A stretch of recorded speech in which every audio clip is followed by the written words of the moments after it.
ठंडी का मौसम था। रात के 12:30 बज रहे थे। लोग अपने घरों के रजाई में दुबके हुए थे और मैं बगल के गांव से एक लड़के का भूत भगाकर अपना गांव लौट रहा था। रास्ते में धान का बहुत सारा पुआल एक जगह पर रखा पड़ा था। मैं उस पुआल के बगल से गुजर ही रहा था, तभी हमें अचानक पुआल से कुछ आवाज़ें सुनाई पड़ी।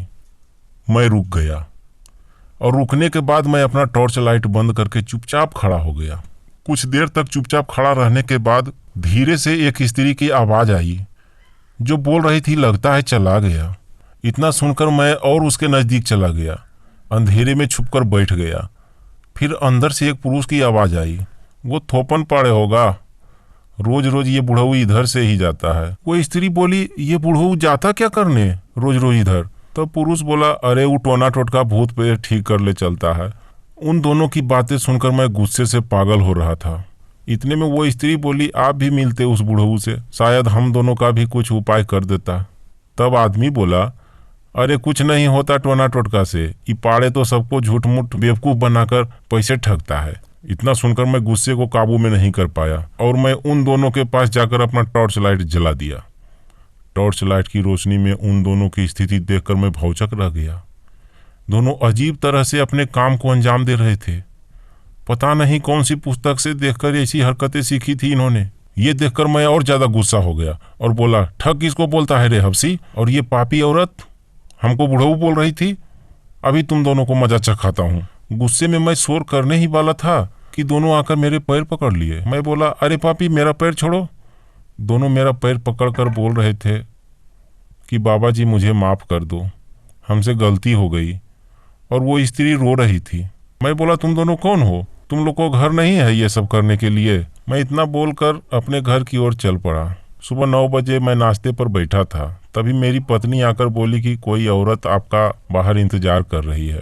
मैं नाश्ता करके बाहर निकला तो देखा कि वही औरत है जो रात के अंधेरे का फ़ायदा उठा रही थी। वो मेरे सामने खड़ी थी। मैं बोला, क्या बात है? वो बोली, बाबा जी आपसे अकेले में कुछ बात करनी है। मैं उसको अपने घर के अंदर ले जाकर बैठाया और बोला, ये मेरी पत्नी है, तुमको जो भी बोलना है इसके सामने भी बोल सकती है। तब वो औरत बोलना शुरू की, बाबा जी मैं बहुत ही गरीब हूँ, हमें एक लड़का और एक लड़की है। मेरा पति दूसरा शादी करके हमें घर से बाहर निकाल दिया। कई सालों से हमें अपने पास नहीं रहने देता। मैं अपने मायके में ही रहकर चूल्हा चौका करके किसी तरह पेट भर रही हूँ। रात में जिस आदमी को आपने मेरे साथ देखा था वो गांव के बगल का है। वो मुझे कुछ रुपए देकर बहुत दिनों से ये सब करता आ रहा है और बोलता है मैं तुमसे शादी करूंगा, पर करता नहीं है। आप ही कुछ उपाय बताइए बाबा जी, मैं क्या करूं? मैं और मेरी पत्नी उस औरत की सारी बातें सुन रहा था। मेरी पत्नी बोली, सब ठीक हो जाएगा, तुम चिंता मत करो। जब मेरी पत्नी बोल दी कि सब ठीक हो जाएगा, तब तो हमें कुछ करना ही पड़ेगा, वरना इसका रात वाला बिहेव से मेरे अंदर इतना गुस्सा था कि मेरा मन कर रहा था कि इसका सर फोड़ दे। उस स्त्री को वो व्यक्ति शादी का झांसा देकर उससे अवैध संबंध बना रहा था। ये हमें बहुत ही खराब लगा। मैं तुरंत ही उस औरत को बोला, तुम 7 लौंग लेकर, सभी लौंग में फूल लगा होना चाहिए।